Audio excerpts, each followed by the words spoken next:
Allez, Parashat Toldot. Voilà, on ne sait pas trop comment on va définir les choses, mais on va prendre dans les enseignements des Rebbeim, de la Kabbalah, du Zohar, et on va essayer de donner des choses qui nous semblent importantes, dans l'esprit de la Chassidut Chabad, évidemment.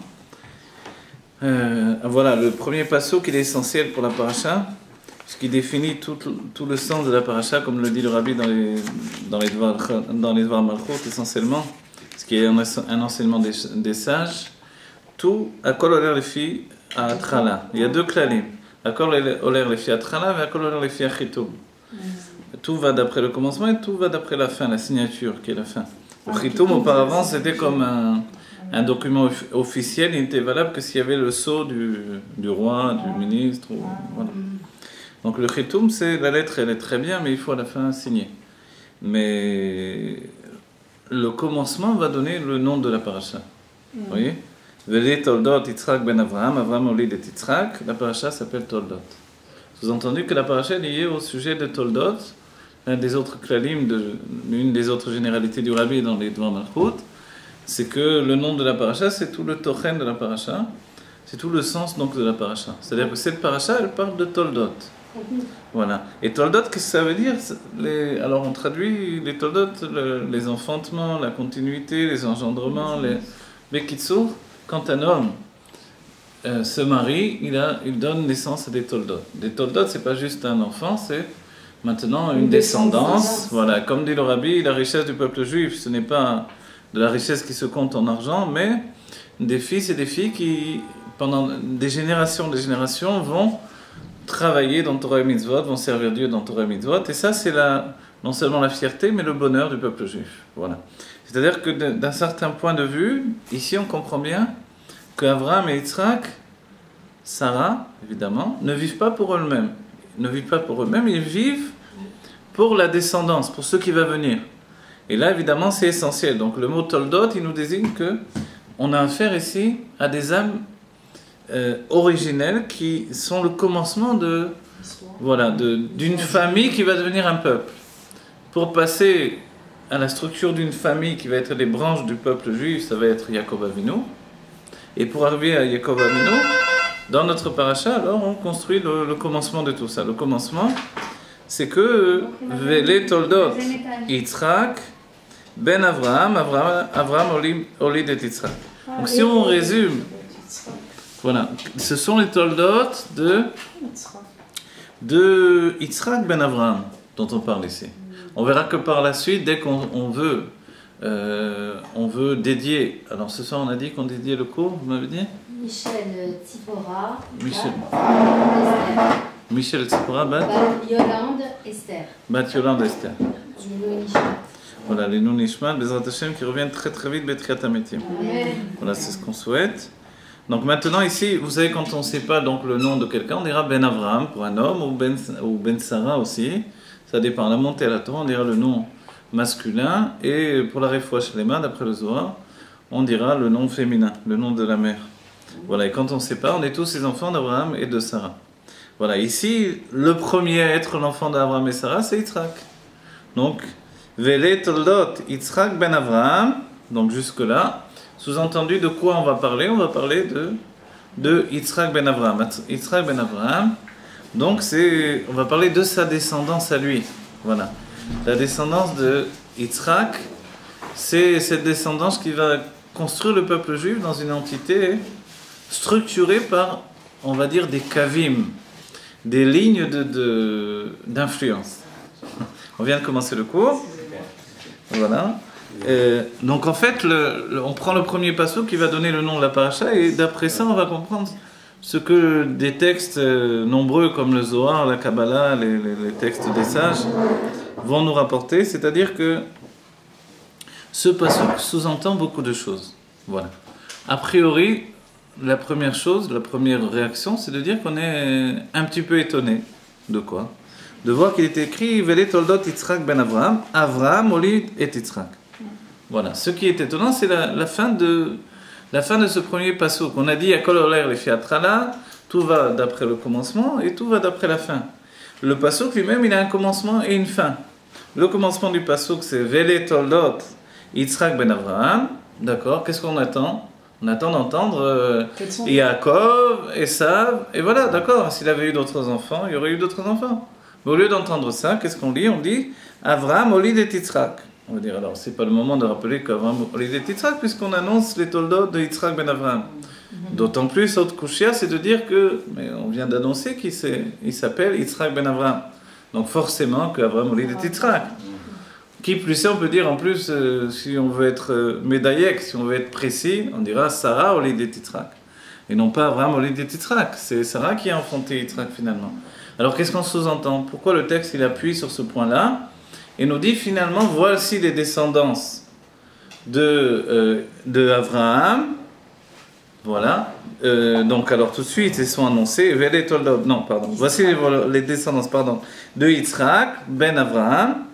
Donc, on aurait dû voir les descendances. Tout de suite, on dit Avraham Olid et Yitzhak. Sous-entendu que le début se rattache à la fin, qu'il y a une construction.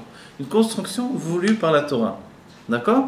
Mais on comprend bien que ça n'aurait pas dû être comme ça. Donc, la question est posée, les soulignés, etc.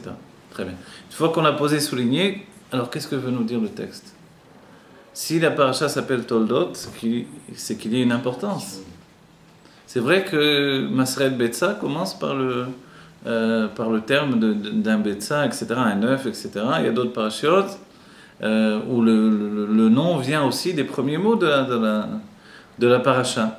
Donc ici, le premier mot, on va dire, est-ce que c'est tombé au hasard? On sait bien depuis le temps maintenant que la Torah n'a pas de hasard et que le hasard n'existe pas dans ce qui s'appelle Ashgara Pratit. Donc la divine providence fait que tout est extrêmement précis. Donc en fait, il y a un chidouche. Quel est le premier chidouche? Vele toldot Yitzhak ben Avraham. C'est qu'au lieu de nous dire que les toldot de Yitzhak, on nous rapporte tout de suite au fait que Avraham Olid et Yitzhak. Le chidouche, c'est ça. C'est-à-dire que ce qu'il y a de personnel dans la situation de Yitzhak, dans ses descendances à lui, c'est que lui-même a été enfanté par Avraham. Et on a dit, mais comment, si on veut préciser, on aurait dû dire Sarah? Non, on n'a pas dit Sarah parce que. Et maintenant, on va rattacher la chose aux grandes lignes de compréhension. On sait bien que toute chose dans le monde, toute chose, aussi bien les grandes choses que les petites choses, tout est dirigé par des lignes d'influence. Ces lignes d'influence, elles sont le chesed, la générosité, la gvura, la rigueur, et puis au milieu, il y a tiferet, la tendance des deux.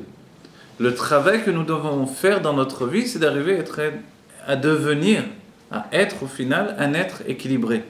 Comment on devient un être équilibré? Dans la paracha précédente, on a vu le sujet d'Avraham et Sarah et le souci qu'avait Avraham d'enterrer Sarah dans la mer Tamerpela et comment finalement il a dû acheter la chose.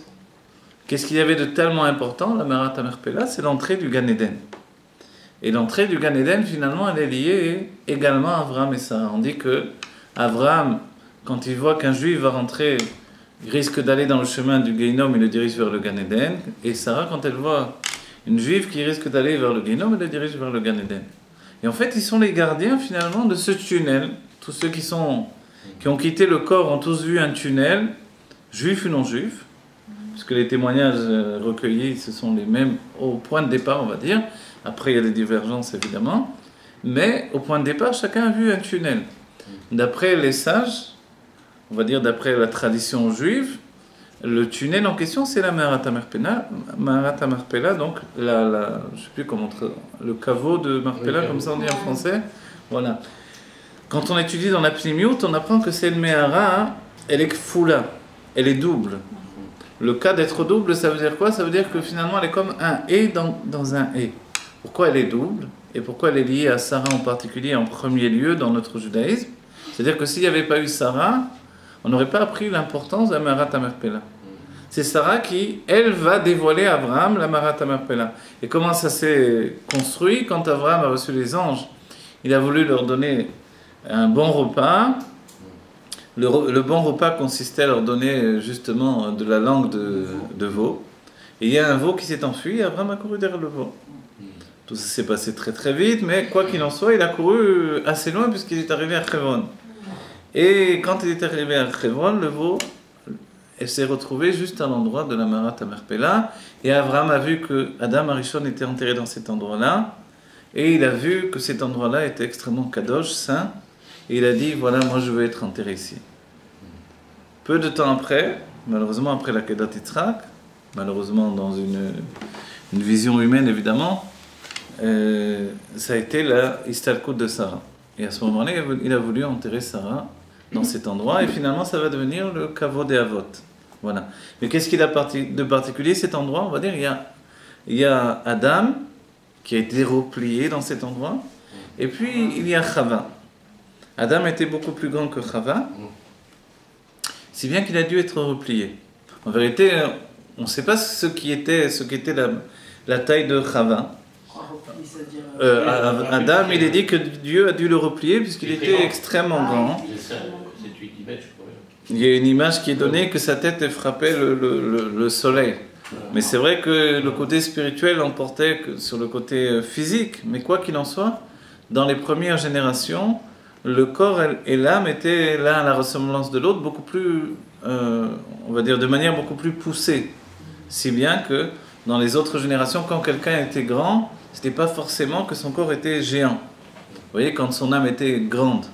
On verra chez Moshe, par exemple, qui mesurait 5 mètres de haut, d'après le Rashi, puisque quand Moshe a sauté pour tuer Og Melech HaBashan, il a sauté et puis il a atteint simplement la cheville ou le talon de Og, et le Rashi fait tout un calcul, et on apprend que Moshe mesurait 5 mètres de haut. Donc Moshe est grand spirituellement, c'est une âme du monde de Tohu, du monde qui a précédé le monde de Hatzilut, et physiquement il était grand. Sous-entendu que les autres âmes qui précédaient étaient aussi des âmes de Tohu, et physiquement c'était des âmes qui étaient dévoilées dans un corps qui était à l'image de l'âme. Comme finalement le corps et le vêtement Atzmi, on dira dans le terme de la Chassidut, il y a 2 sortes de vêtements, un vêtement qui n'est pas Atzmi, vous voyez, Levush Atzmi, Velush Eno Atzmi. Atzmi, ça veut dire qu'il est essentiel, donc il est en osmose totalement avec ce qui s'habille au-dedans de lui.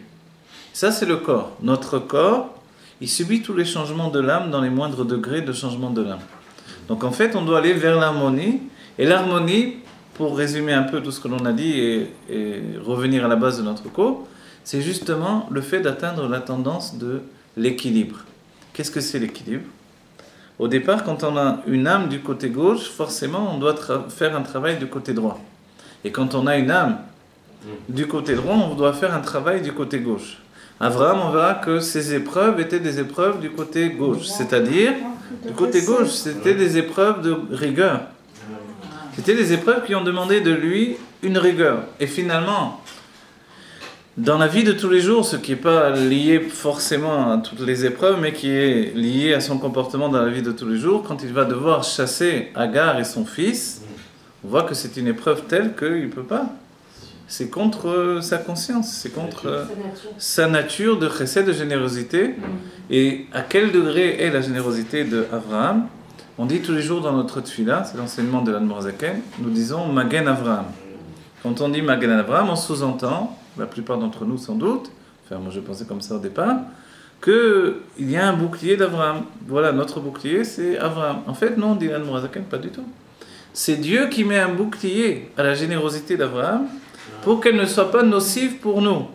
Parce qu'Avraham a tellement de générosité qu'il accepte tout le monde, et pour lui, Ishmaël pouvait vivre éternellement devant lui. Donc, vu les problèmes qu'on a aujourd'hui avec la descendance d'Ishmaël, on comprend bien la problématique. Et si on doit arriver à un birour à la fin des temps, puisque le dernier exil, d'après les Rebbeim, c'est l'exil d'Ishmaël, finalement, on comprend bien qu'il faut bien s'en sortir. Comment on s'en sort? Parce qu'il y a un bouclier à la générosité d'Abraham. Mais s'il n'y avait pas ce bouclier, c'était impossible. On serait éternellement lié au dessein de Ishmaël et son chesed, sa générosité de Klippa. La différence entre une générosité de Klippa et une générosité de Gdusha. La générosité, quand on le dit en français, je le dis en hébreu, c'est chesed. En français, on sous-entend quelqu'un est généreux, donc il est bon. C'est la nature de faire le bien. Mais dans le terme utilisé dans la Pnimut Torah, dans la Kabbalah et la Chassidut, généreux, c'est-à-dire que tout est lié au fait de se répandre. Forcément, quelqu'un dévoile un bon cœur parce que finalement, il est lié au fait de se répandre. Se répandre, c'est prendre possession de l'espace, c'est-à-dire s'exprimer au maximum. C'est ça la générosité. La générosité, c'est le contraire du repliement sur soi-même.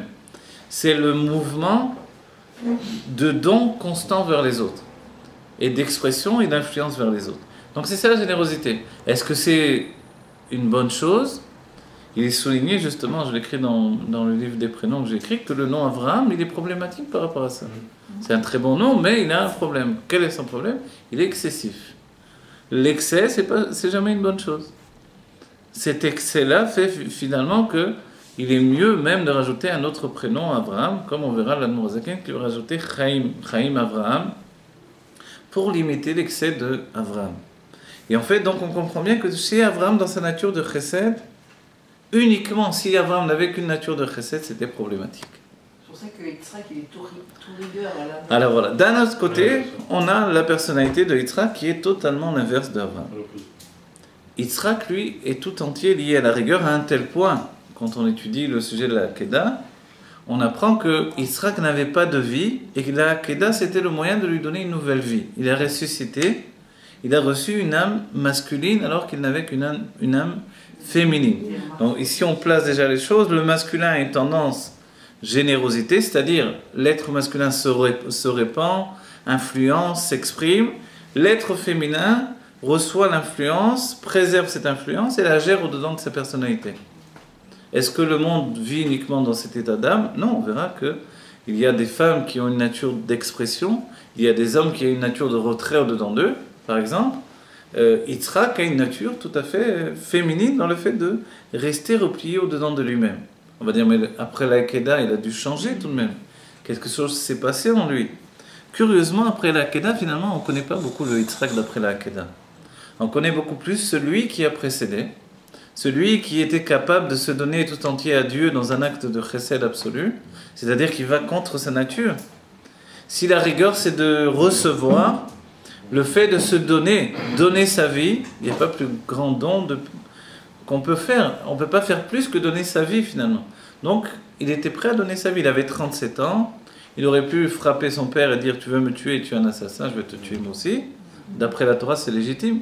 La Torah permet de tuer quelqu'un qui veut me tuer, même si c'est mon père. Il n'y a pas de mitzvah de se faire tuer par son père.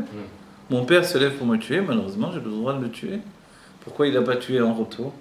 Parce qu'il a compris le dessein de Dieu, il savait qu'Abraham était un tzaddik parfait, et qu'il était une merkava de Dieu, et que dans son empressement de faire la volonté de Dieu, il était prêt à tuer son fils. Quand il a compris tout ça, alors il s'est donné totalement. Et ce don de lui-même, c'est la générosité absolue. On va dire, mais pourtant, il était une âme de rigueur. Abraham, de son côté, pourtant, était une âme de générosité. On voit que chacun va travailler dans ce qui est propre à l'autre. Abraham va travailler dans le chesed? Non, il va travailler dans la gvoura. Yitzhak aurait pu travailler dans la gvoura? Non, il va travailler dans le chesed. Cet échange, finalement, fait que le travail est effectif. Ce que Dieu nous demande assez souvent, c'est de ne pas rester assis sur notre siège, de ne pas rester assis sur nos positions. Et là, voilà, changer et échanger nos qualités et être capable de se dépasser pour atteindre finalement une harmonie. En réalité, ce passouk ici, il nous enseigne tout ça. Vele toldot Yitzhak ben Avraham. Donc Yitzhak, il est le fils de Avraham. Étant donné qu'il est le fils de Avraham, alors il est souligné justement le chidouche. C'est quoi le chidouche? La nouveauté même de l'état d'esprit, c'est que Avraham au lit de Yitzhak, et non pas Sarah. Il aurait été naturel que Sarah enfante Yitzhak, c'est normal ça. Quel est le chidouche de nous dire qu'Avraham a enfanté Yitzhak? Le chidouche, l'idée même, c'est qu'un homme de chesed absolu a pu enfanter un enfant de rigueur absolue. Comment c'est possible? Quand on est nous-mêmes porteurs d'une qualité, en fait, quand on a un enfant, on veut lui donner le meilleur de ce que l'on possède. Et c'est toujours une idée, c'est toujours un souci. Vous savez que Avraham n'a pas béni Yitzhak. Pourquoi? Il a eu peur qu'en bénissant Yitzhak, il allait bénir Esav. Donc en fait, Dieu est venu et a béni Yitzhak. Et finalement, Yitzhak lui-même, la bracha qu'ensuite Yitzhak va donner à Esav, mais que Yaakov va voler par l'intermédiaire de Rivka, c'est la plus grande bracha de la Torah. Vaïten lecha Elokim, par le nom de Elokim, par le biais de la rigueur. On dit que la rigueur, c'est vrai qu'elle est secrète, c'est vrai qu'elle est liée à elle-même, c'est vrai qu'elle est enfermée. Mais quand elle s'exprime, elle a la nature du feu. Et le feu, tant qu'il est un objet sur lequel s'attacher, il ne s'arrête jamais. Si bien que la bracha de Yitzhak est beaucoup plus grande que celle d'Avraham. Et en fait, dans ce sens et dans cet état d'esprit-là, on peut se demander qu'est-ce qu'a voulu Avraham par rapport à son enfant. En fait, il y a une parole des sages qui dit que Yafé Koraben Mikor Av. La force du fils est plus belle que la force du père. Qu'est-ce que ça veut dire? Ça veut dire qu'il y a toujours quelque chose de rajouter, un rajout dans la qualité chez l'enfant qui n'existait pas chez le père. Comment c'est possible? Tout simplement, le fils reçoit une part de l'âme du père, il la possède au-dedans de lui, mais il rajoute sa propre âme. Et ça, quand on travaille dans cet état d'esprit, on n'a pas envie juste parce que j'ai été docteur que mon fils doit être docteur, mais en fait, c'est les qualités humaines que l'on doit transmettre. C'est les qualités profondes de l'être. Qui est quoi? Comment est construit un être depuis la naissance? Alors en réalité, la sagesse vient du père, ce qui est la chokhma, et la réflexion, la bina, vient de la mère. Qu'est-ce que la sagesse? C'est l'intelligence pure et vive dans son état premier. Mais le développement de cette intelligence viendra de la mère. Donc quand un enfant est intelligent, c'est un cadeau qu'il a reçu de son père, c'est un transfert, et peu importe que le père soit paysan, ou tailleur de pierre, ou cuisinier, ça ne change pas beaucoup le fait qu'il puisse être très intelligent. Puisqu'on a vu que Rabbi Akiva, avant même de devenir l'un des plus, voilà, Rabbi Akiva, c'est-à-dire l'un des plus célèbres sages de tous les temps, mais pas juste ça, l'un des êtres les plus intelligents de tous les temps. C'est ça Rabbi Akiva. Rabbi Eliezer Agadol, qui avait lui-même une intelligence surhumaine, disait de Rabbi Akiva que son intelligence était grande comme les murailles de Jérusalem.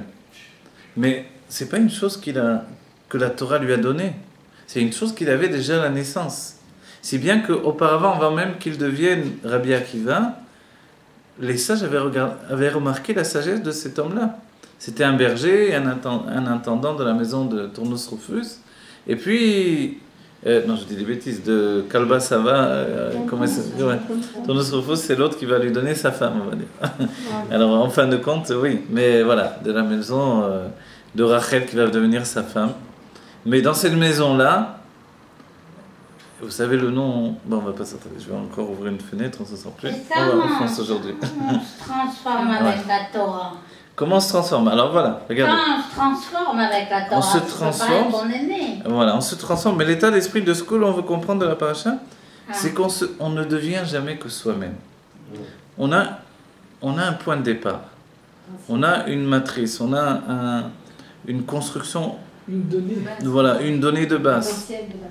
Un potentiel, un état d'existence primaire, originel. Vous voyez, je rajoute exprès des tas de mots pour dire que ce point de départ, personne ne peut le faire. Les rabbis me rapportent que si un élève est stupide, le maître ne peut pas le transformer en un élève intelligent. On ne peut pas faire ça. Ça n'existe pas. Alors, il se peut qu'un élève intelligent paraisse stupide, c'est une autre chose. C'est ça, c'est qu'il a un potentiel. Parce que il n'exprime pas son intelligence. Il y avait des cas dans la Gemara qui sont rapportés où il y avait un homme qui était muet, finalement, une bracha lui a été donnée, et puis il s'est dévoilé qu'il était un grand sage en finalité. Mais certaines personnes, quand elles se taisent, on peut penser qu'ils sont intelligents, et quand ils parlent, on découvre que ce sont des imbéciles. Donc en fait, il a au moins eu l'intelligence de se taire. Et ça, c'est une intelligence aussi. Mais on va dire, est-ce que c'est tellement fermé qu'il est impossible d'évoluer? En réalité, d'après la structure de ce que l'on comprend ici, c'est que ce que l'on est, c'est ce que l'on va devenir.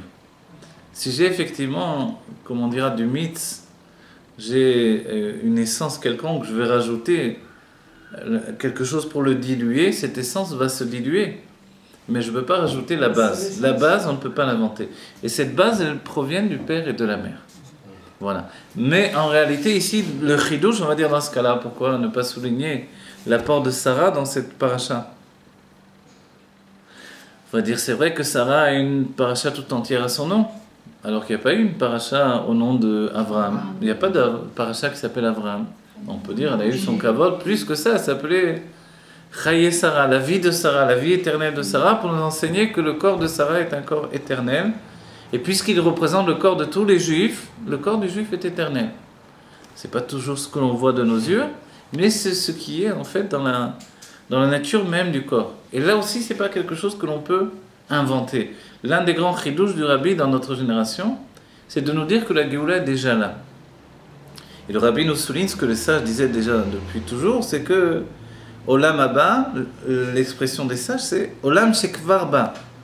Nous, on entend Olam Haba dans un futur, mais c'est une sorte de futur antérieur d'une certaine manière. C'est-à-dire une formulation passée qui se projette dans le futur. Voilà. Olam Shekvar Ba. C'est un monde qui est déjà venu, on va dire. Alors quoi? On a Fisfasno, on dirait en hébreu, on a perdu dans ce cas-là? Non. Mais comme il est déjà venu, on peut l'atteindre. On peut atteindre ce qui est déjà présent. Et c'est comme cela que, en réalité, le Rabbi nous dit que la Géoula est déjà là, et que la Gola, qui représente le nom donc de l'exil, finalement, quand on lui rajoute le Aleph de Alufo chez l'Olam, devient Géoula. Et ce Aleph, c'est la prise de conscience que Enod Milevado, il n'y a rien d'autre que Dieu. Quand l'on sait que Dieu se trouve dans le monde, il fait exister le monde, il est tout ce qui existe dans le monde, on comprend finalement que la Géoula est déjà là. Mais pour atteindre ce niveau-là, c'est vrai qu'il faut bousculer notre personnalité dans le sens, il faut aller au bout de soi-même.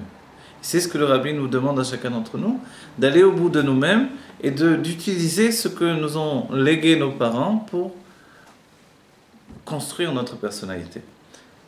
Avraham, au lit de Yitzhak, c'est le chidouche de notre paracha. Que Avraham, qui est un être de chesed, et enfanté un être de gvura, ça nous désigne bien qu'il n'a pas transmis à son fils sa nature. Il n'a pas transmis à son fils sa nature. Où est partie la nature? On va dire tivit, l'état naturel d'Avraham. Cette nature est partie dans Ishmaël.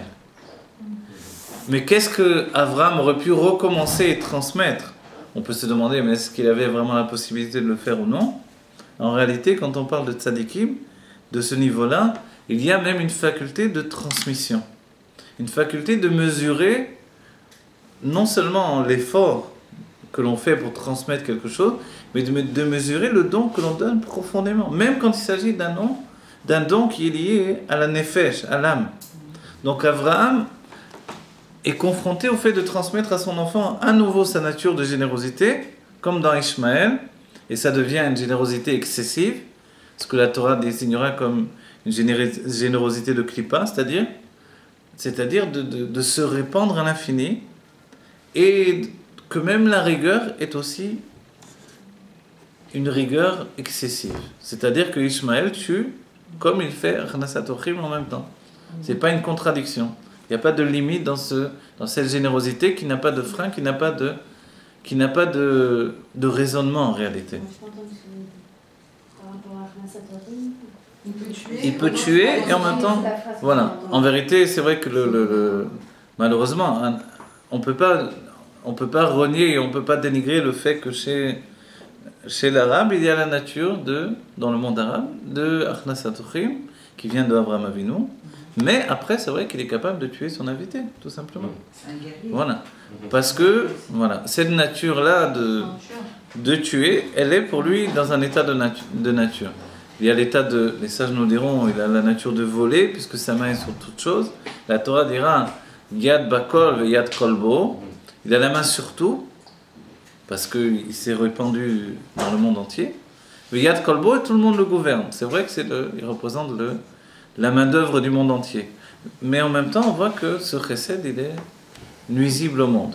Et c'est pour ça que Avraham prend la décision de transmettre à son fils Yitzhak, non pas sa nature, mais ce qu'il a obtenu par son travail personnel. Mais est-ce que c'est vraiment quelque chose qu'il lui a transmis ou c'est quelque chose qu'a développé Yitzhak?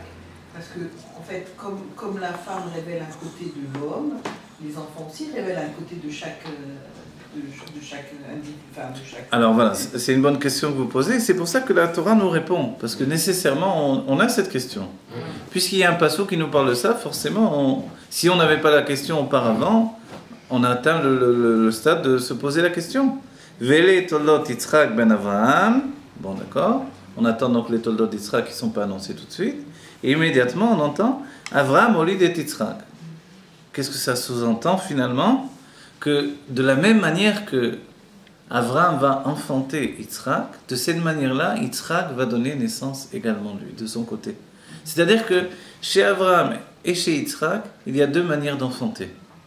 De la manière dont Yitzhak va être enfanté par Avraham et non pas par Sarah, parce que Sarah était liée à la rigueur comme Yitzhak, vous voyez? Donc ça n'aurait pas été un chidouche, ça n'aurait pas été une construction, ni un travail. Sarah n'aurait fait que enfanter un enfant d'après sa nature. Mais voilà que c'est Abraham qui enfante Yitzhak, et ça c'est une nouveauté. Cette nouveauté, c'est d'être capable de voir dans l'autre ce qui lui appartient. Aimer quelqu'un d'autre, non pas pour ce que je suis, mais pour ce qu'il est. C'est vrai que c'est le grand piège des parents, d'aimer leurs enfants. Vous entendez souvent, voilà, ah il ressemble à lui, ah il mange, il aime ça comme son père, ah il aime ça comme sa mère, ah il fait ça comme son grand-père. Hein. On n'arrête pas, des fois on se demande, et il fait quelque chose comme lui-même. Est-ce qu'il y a une seule chose qu'il fait comme lui-même? Voilà. Mais c'est vrai qu'on n'entend que ça tout le temps. Ah il fait ça, ah il aime ça comme son père, il aime ça. Donc en fait, le côté naturel est tellement présent que voilà, l'être est là, construit, et ça peut devenir un piège à double tranchant, aussi bien pour l'enfant, de vouloir absolument finalement ressembler à son père, si bien que même ceux qui n'aiment pas, il va s'obliger à l'aimer, il va aimer un aliment qu'il n'aime pas juste pour être comme son père, ou comme sa mère, etc. Et le père, lui, il va vouloir à tout prix que son fils soit comme lui. Et ce double piège-là, évidemment, c'est le piège de l'éducation, qui est une éducation de, on va dire dans les termes modernes, copier-coller. Le copier-coller, c'est ce qui tue l'individu. Or, l'individu, c'est ce qui peut apporter la Géoula aujourd'hui. Et c'est pour ça que le Rabbi nous dit, il suffit que 1, 2 ou 3 s'entêtent, alors, et s'entêtent pour quoi faire? Pour apporter la Géoula. Puisque la dernière prophétie, c'est Iné Mashiach Ba. C'est vrai que ce n'est pas une prophétie à la manière des prophètes passés. C'est une prophétie moderne, extrêmement simple, joyeuse. Iné Mashiach Ba. Voilà, le Mashiach arrive. Voilà. Mais c'est une prophétie qui nous correspond, qui nous parle de manière généreuse. C'est une prophétie que on peut accepter de 7 à 77 ans, comme on dit. De tout petit à Iné Mashiach Ba. Voilà.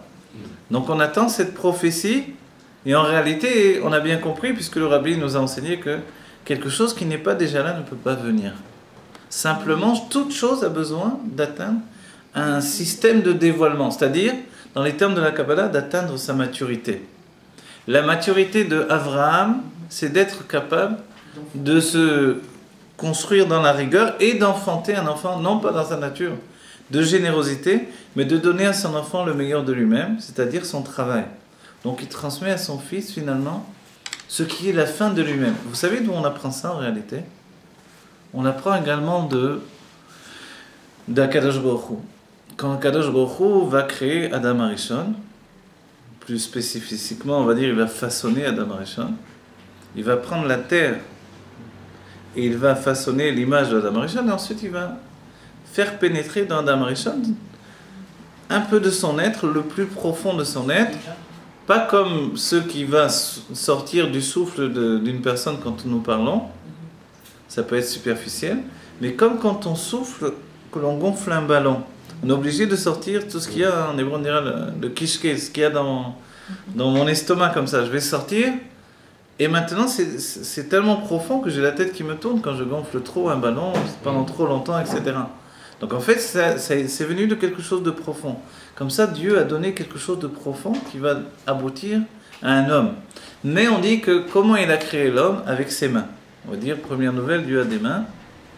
Alors on sait bien que Dieu n'a pas de mains. La traduction dans les mondes divins, on nous dit les mains de Dieu, ce sont les sentiments. Ce que l'on peut observer, c'est que le corps de l'homme, dans la Kabbalah, il est dit qu'il avait un corps qui était fait d'ongles. Or, dans les mains, finalement, le dernier point des mains, le dernier niveau, ce sont les ongles. Si on prend le pshat, le sens simple des choses, puisque Dieu va faire Adam Arishon avec ses mains, alors il va lui transmettre le dernier niveau de ce qu'il est. C'est-à-dire que les ongles de Dieu vont devenir le corps, l'enveloppe corporelle de l'homme. C'est une image, mais c'est une image qui est essentielle. Pourquoi? On dira que la force des pieds de la mère vont donner la force du cerveau de l'enfant. Et ainsi de suite, en fait, jusqu'à la manière dont sont enterrés les avot dans la Merat Marpella, les imaot sont toujours au-dessus des avot parce qu'elles étaient plus élevées. Elles correspondaient déjà à un niveau de Géoula, de l'Atid Lavo, et les pieds des imaot se trouvent au-dessus des têtes des avot. Comme ça, ils sont enterrés dans la Merat Marpella. Donc en fait, on comprend bien que le dernier niveau du Elion, du niveau supérieur, devient le premier niveau du niveau inférieur. Vous voyez ? C'est les ongles qui représentent les sentiments Non, ce sont les mains qui représentent les sentiments, mais le dernier niveau, ça devient le premier niveau. On va donner une autre expression au niveau de l'âme, on va dire ça c'est au niveau du corps. C'est une image évidemment, mais une image qui a une intention. C'est-à-dire que Dieu, quand il nous donne une image, il veut nous éduquer également. Et dans l'éducation de cette image, on nous dit que ce qui correspond à l'âme, donc l'âme du premier homme, c'était une âme juive uniquement. Et ensuite, par le biais de la fusion du Nachash et de Chava, il y a eu également les âmes des Goïm. C'est-à-dire, ça représente quoi ?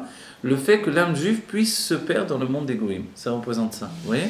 Et qu'il faille faire un birou pour la ramener à son état de pureté originelle. Donc en fait, c'est ça, la faute de Adam Arishon dans les âmes, on va dire. Mais maintenant, l'âme de l'homme, d'où est-ce qu'elle provient ? On explique qu'il y a la Yechida chez Banefesh, qui est le niveau le plus élevé de l'âme, mais la Yechida n'est pas l'essence de l'âme. Le niveau le plus élevé de l'âme, on dit que c'est le Nitzot, un aboré chez Naasta Nivra. C'est l'étincelle du Créateur qui s'est faite créature. Vous voyez ce que ça veut dire ? Et ça, c'est dans l'âme du juif. Voilà, ça c'est dans l'âme du juif. L'étincelle du Créateur qui devient une créature, c'est l'image finalement de l'âme qui se construit dans l'être. C'est-à-dire que c'est l'âme essentielle. Qu'est-ce que c'est cette âme-là ? C'est un lien ininterrompu entre Dieu et l'homme.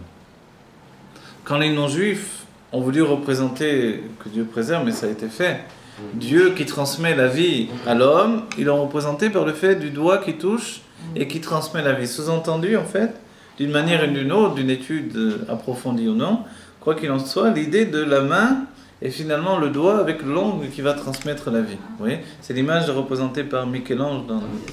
Voilà. Mais cette idée-là... E.T. des extraterrestres, E.T. Ah, d'accord, si vous voulez. Alors, on a une clipa en moins, c'est Dieu qui l'a fait exprès. On a, pardon ? Une clipa en moins. Une clipa en moins. Et c'est quoi ? C'est fait exprès. C'est quoi une clipa en moins, non ? Clipa en nous. Ah, en nous ? En moins. Ah, en moi, en moi.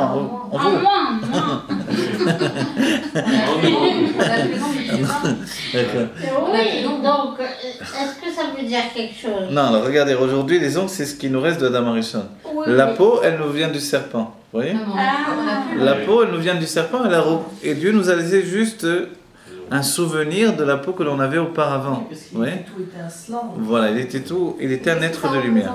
En fait, si les mains c'est les sentiments, les Alors, mains c'est quoi? Alors aujourd'hui, comment on peut C'est savoir ? massé des sentiments. Non, voilà, on va chercher. Comment on peut savoir ? Qu'est-ce que c'est l'ongle aujourd'hui ? L'ongle, on peut s'apercevoir, comme les cheveux, quand on le coupe, on n'a pas mal. On n'a pas de douleur. Pourquoi on n'a pas de douleur ? L'explication dans le Zohar, dans les textes de Pnimius, c'est que il y a très peu de vitalité de l'âme dans l'ongle, donc on peut très bien le couper sans avoir mal. Quand on dit qu'Adam Arishon est tout entier un corps fait d'ongles, c'est-à-dire qu'il n'était presque pas dans son corps. Il y avait très peu de sa vitalité de l'âme dans son corps, il était tout entier dans les mondes divins. Sa tête se trouvait dans le monde de Bria, son corps dans le monde de Yetzira et ses pieds dans le monde de Asiya. Vous voyez ? Donc c'était ça son identité. Quand il obtient un corps comme le nôtre, même s'il était beaucoup plus merveilleux dans la vision, mais quand même ce corps-là c'est une chute terrible. C'est un corps de ressentiment humain. Vous voyez ? Et ça, c'est ce corps de ressentiment humain, il représente le plaisir matériel, qui est la faute elle-même, vous voyez ? Donc dans ce cas-là, les ongles ne sont plus qu'une partie infime de la personnalité. Et cette partie infime-là, effectivement, on peut la couper sans en ressentir de douleur. Mais auparavant, le corps lui-même ne ressentait aucune douleur. Et on devait faire dire à la cartonine, donc c'est pour ça. Effectivement, c'est une raison, bien sûr, c'est pas juste une erreur de parcours, etc. Dieu, il n'a pas d'erreur de parcours, il y avait une intention profonde dans tout ça, le fait que l'on devienne un Baal Tshuva, que Adam Arishon était un tzaddik, qu'il passe au stade de Baal Tshuva, le fait qu'il commence un travail personnel, alors qu'il n'avait pas de travail forcément, Mais tout ça, ça a été dirigé vers une même finalité, apporter un équilibre au monde. Un équilibre dans un monde qui était excessif. Comment le monde était excessif? Dans le même état d'esprit que notre paracha, il y avait d'un côté la Kedusha, Adam Arishon dans le Gan Eden, évidemment il n'y avait pas de mal, c'était un monde parfait. Et d'un autre côté, il y avait tout en dessous du monde de Asiya, ce qui s'appelle les Shalosh Klipot Atmeot, les 3 écorces d'impureté. Mais c'était totalement séparé. Le seul lien établi entre les deux, c'est ce qui s'appelle le Da'at. Le Da'at, Adam Arishon n'avait qu'un Da'at de Kedusha. Un Da'at, une conscience divine uniquement. Il n'avait pas cette conscience humaine que nous avons nous. Qu'est-ce que la conscience humaine? C'est la conscience qui permet de savoir le bien et le mal. Et c'est vrai que le Nachash a joué sur ce point-là. C'est-à-dire, il a dit que Dieu ne veut pas que vous mangiez du Etzadat Tovera, de manière à ce que vous n'ayez pas de date comme les anges qui ont ce date de Tovera. Et comme Adam Arishon savait qu'effectivement les anges avaient ce date-là, alors finalement tout ça, ça a été dans un même sens. Ce que le Nachash n'avait pas précisé, c'est que chez les anges, le mal et le bien sont séparés. C'est-à-dire les anges ont une vision, ils savent que le mal se trouve là-bas, dans les Shalosh Klipot Atmeot, mais eux ils vivent dans le bien, ils n'ont pas d'accès au mal. En définitive, il y aura des anges du mal et des anges du bien, mais cette conscience, c'est quelque chose de séparé. Les anges du mal, c'est ceux qui colportent, non? C'est pas forcément. Mais c'est des anges. Alors, ce sont des anges, absolument, mais il y a des anges du mal, des anges destructeurs, qui sont aussi créés par nos mauvaises actions, nos mauvaises pensées, nos mauvais sentiments. Il y a aussi. Non, bien sûr, c'est Hachem qui crée à travers notre expression.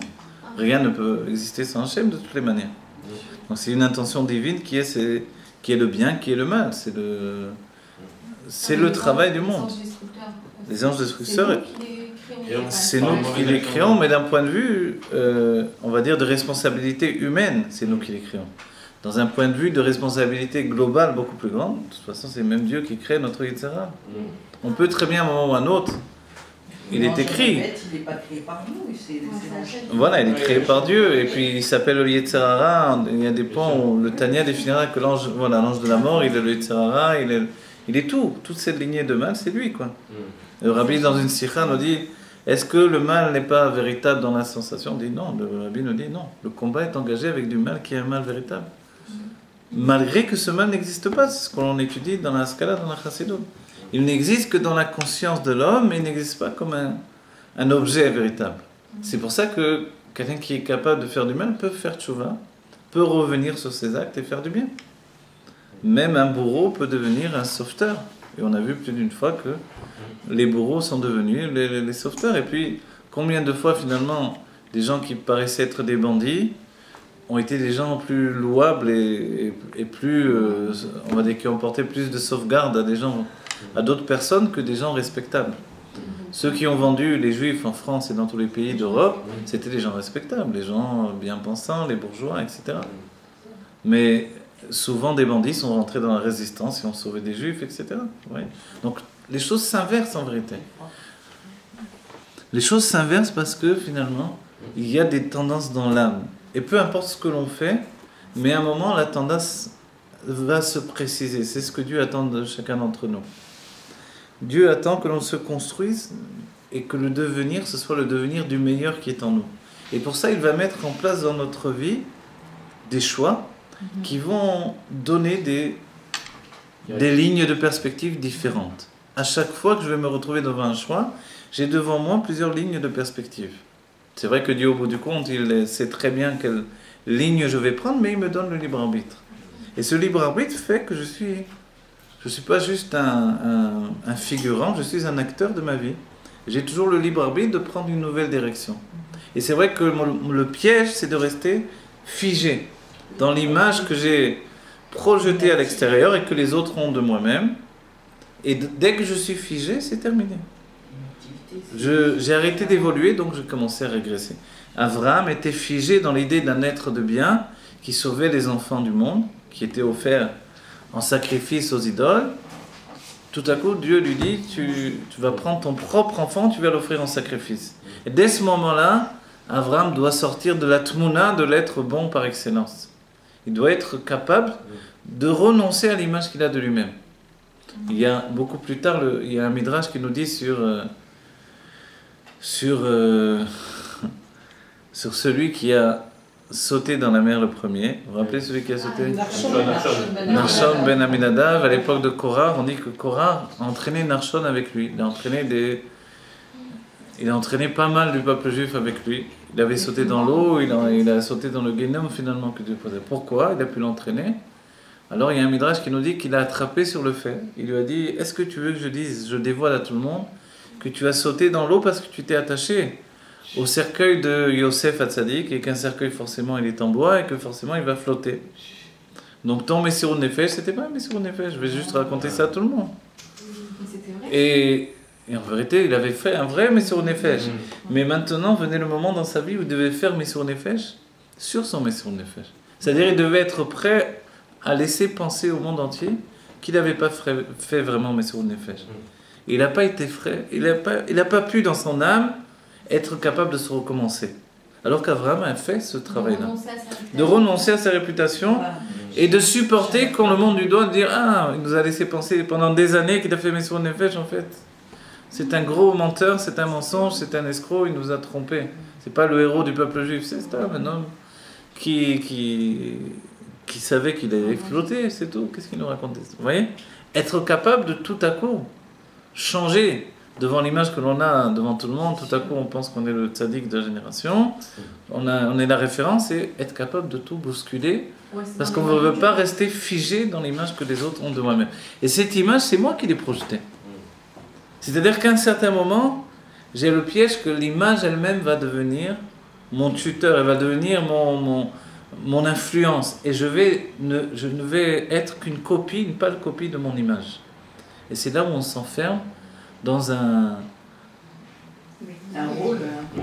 monde, les rabbins diront, un olam de dimion, un monde imaginaire. Je suis enfermé dans l'image que j'ai de moi-même. Évidemment, j'ai toujours peur de faire le plus petit geste, de peur qu'on découvre que je ne corresponds pas exactement à cette image. C'est le poison de la tchouva en fait. C'est effectivement le poison de la tchouva, le poison que l'Admor Hazaken a prévu dès le départ, puisqu'il nous dit, il nous cite les paroles des sages, et il commence le Tanya avec ça. Mashbi Moto, on lui fait jurer, donc c'est chacun d'entre nous dans le ventre de notre mère. Tei tzadik val tei racha. Déjà c'est une problématique, est-ce qu'on peut être un tzadik et ne pas être un racha? Mais ensuite, ve'afalpi shekol haolam kulo omrim lecha tzadikata yeh be'enecha keracha.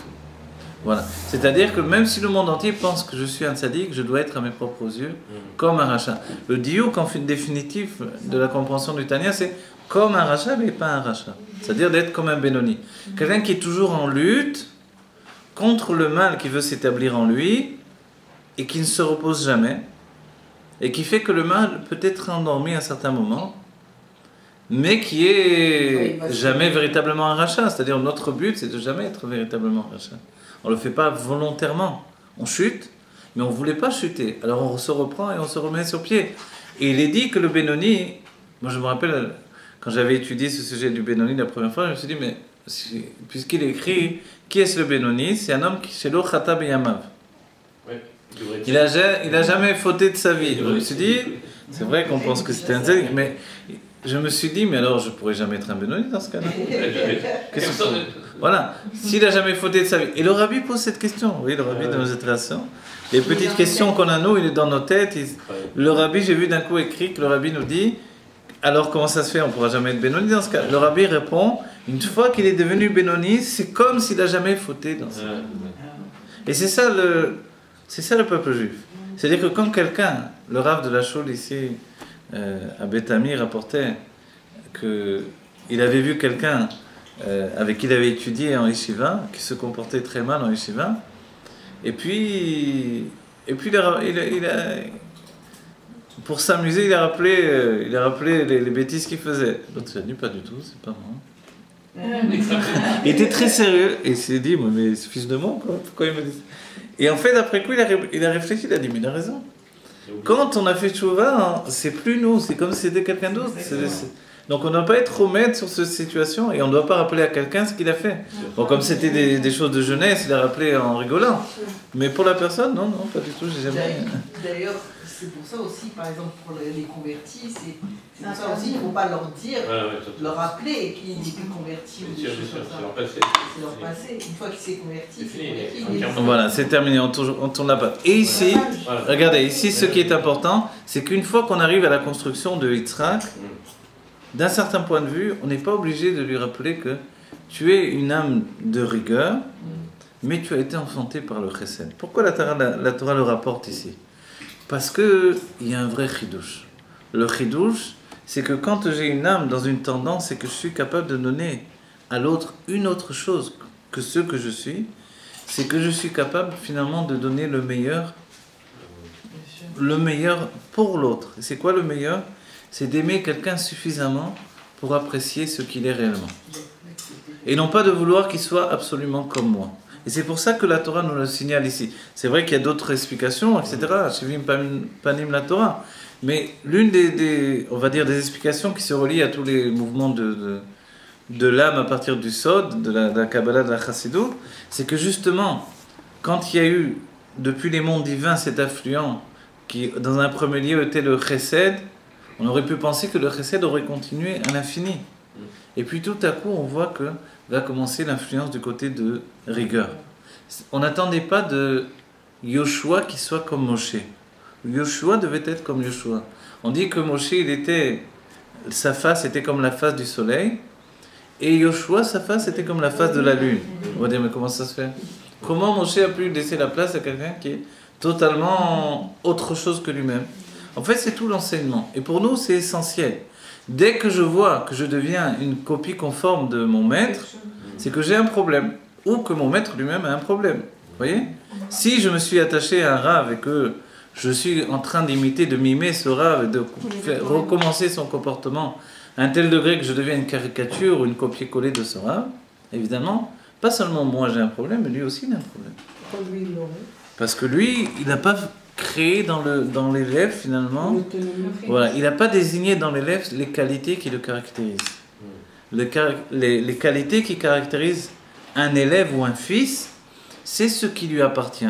Et pour ça, il faut revenir en arrière, enfin en avant par rapport à notre paracha, mais il est dit qu'il y a des enseignements sur le fait que quand Eliyahu Hanavi est parti au ciel dans un char de feu, juste avant, il a dit à son élève Elisha, il a dit, qu'est-ce que tu veux que je te donne?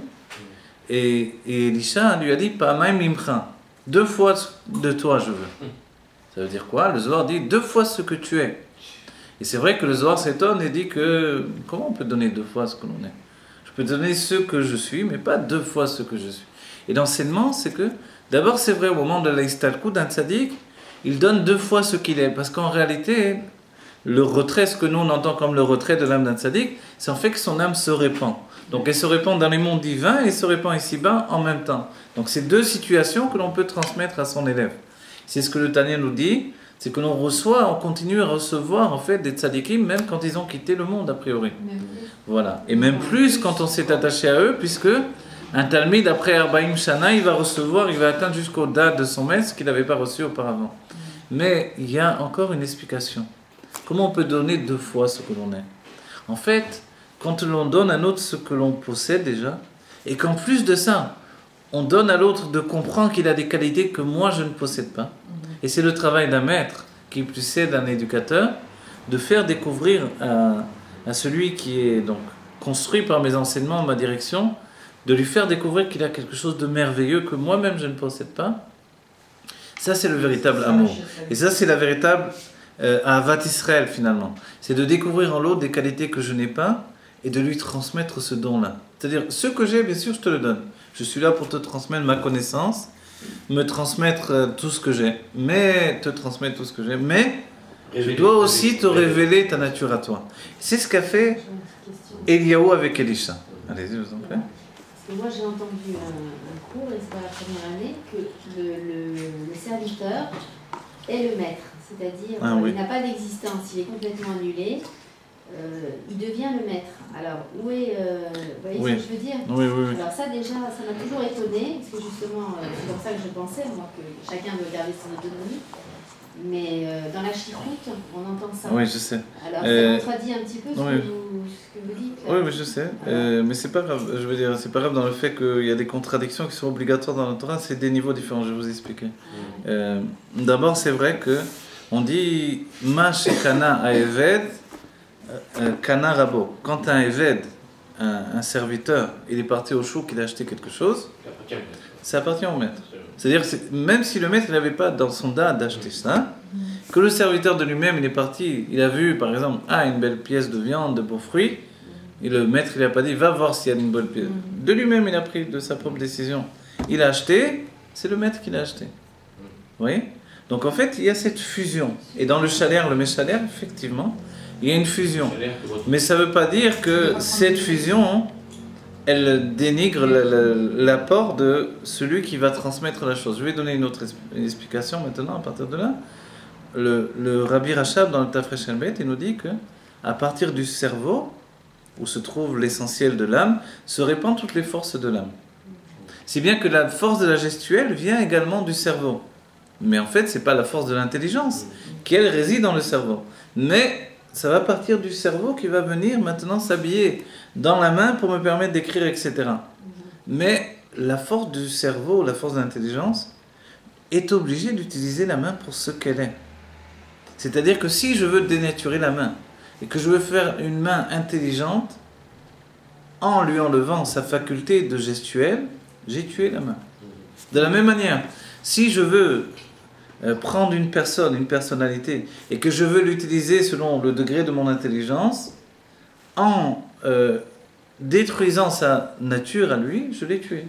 Spirituellement autant que matériellement. Mais on dit tout le temps, quand la crème, des fois, Ouais.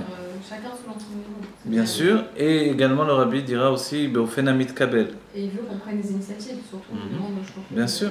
Le rabbi Rayat va rapporter. Ouais. Oui, je sais, le Eliezer dans la paracha, ce que l'on apprend, c'est à l'image de ce que l'on a dit. Quand Eliezer, maintenant, c'est le chaliar est comme le méchaliar. Mais, n'oubliez pas que Abraham a dit à Eliezer qu'il voulait se marier avec... Mais Eliezer, qu'est-ce qu'il voulait? Il voulait marier sa fille avec Yitzhak. Et Abraham lui a dit non, un maudit, fils de maudit, ne peut pas épouser, ne peut pas donner sa fille maintenant. Donc sa fille était maudite, fils de maudit, lui qui est maudit. Vous voyez? Alors elle ne peut pas se marier avec un béni, fils de béni. Pourquoi? Vous savez pourquoi? Parce que on a parlé ce Shabbat avec Menachem Atlan, et ça vient du fait de la bracha que Noach a donnée à ses enfants. Vous voyez? Si on vient de Canaan, on est maudit, fils de maudit finalement. Vous voyez? Voilà, il y a une malédiction qui vient de Canaan, tandis que Abraham venait de Shem, qui lui a été béni par son père. Ouais. C'est dans cet état d'esprit, dans le sens simple, tout au moins des choses. Donc Eliezer ne pouvait pas, avec tout le fait qu'il était la main de son maître, il a reçu même toute la richesse de Yitzhak ou d'Abraham pour représenter son maître, mais dès qu'il arrive chez Lavan, qu'est-ce qu'il dit? Il dit Eved Avraham Anochi. Moi je suis le serviteur d'Abraham. On aurait dit, qu'est-ce qu'il aurait fallu lui dire? Mais attends, ne dis pas ça. Pourquoi tu dis ça maintenant? Puisque le chalaire est comme le méchaléa, ne va pas dire je suis le Eved d'Abraham. Dit je suis Abraham. Hein, il aurait dû dire je suis Abraham. Directement, alors qu'ils l'ont vu, ils l'ont pris pour Abraham en réalité. Ils ont vu le kavod, ils ont vu la beauté. Il est dit que Eliezer, il était comme 100 hommes, pas un homme. Quand Abraham est parti en guerre contre les rois, on dit qu'il est parti avec 100 hommes avec lui. On va dire oui, c'était qui ces hommes, ces guerriers? On dit c'était Eliezer. Ah bon, Eliezer, mais c'est un... Il était comme 100 hommes. Après, voilà, il représentait, c'était pas une petite mesure. Il va revenir dans des Gilgulim jusqu'à arriver dans des tzadikim extrêmement élevés. Parce qu'il a extrêmement souffert du fait d'être rejeté. Mais Abraham ne l'a pas rejeté pour le rejeter. Ça s'appelle Smol Docha Veyemin Mekarevet. Là aussi, on le voit dans l'enseignement. Vous connaissez cet enseignement-là? La gauche, elle repousse, et la droite, elle rapproche. Abraham ne l'a pas repoussé de la main droite. Il a repoussé de la main gauche, qui n'est pas sa main à lui. Et il a rapproché de la main droite. Comment il a repoussé? Pourquoi? quand il est arrivé au moment de la Keda, vous vous rappelez, il a dit Shvu po imachamor, vani ve'anar nenechatko, venashuva alechem. Alors, restez ici avec le Chamor, avec à qui il a parlé, à Ishmaël et à Eliezer. Eliezer, quand il a entendu ça, il s'est senti. Pourquoi il parlait de lui? Il parlait de lui. Restez avec le Chamor et moi je vais aller avec le jeune homme, avec Yitzhak.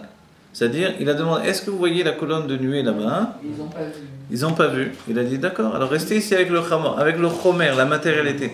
Le Chamor, c'est l'âne en hébreu, et l'âne, le Chamor, c'est la même étymologie que Chomer, la matérialité. Vous n'êtes pas capable de voir la spiritualité, restez avec la matérialité. Nous, on va aller là-bas avec mon fils, qui voyait lui aussi la chose, et après on reviendra. Donc en fait, il a chuté, il s'est senti humilié profondément dans son âme.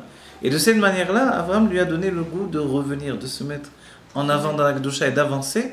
Et dans les vies qui vont suivre, il va devenir même un des rois d'Israël, il va devenir un des princes dans une génération, il va devenir à la finalité, vous voyez, il va devenir, comment il s'appelle, Rabbi Moshe Cordovero en réalité, en finalité, qui lui va préparer l'époque du Harizal, c'est pas rien, et entre-temps il est revenu dans des tas de tzadikim.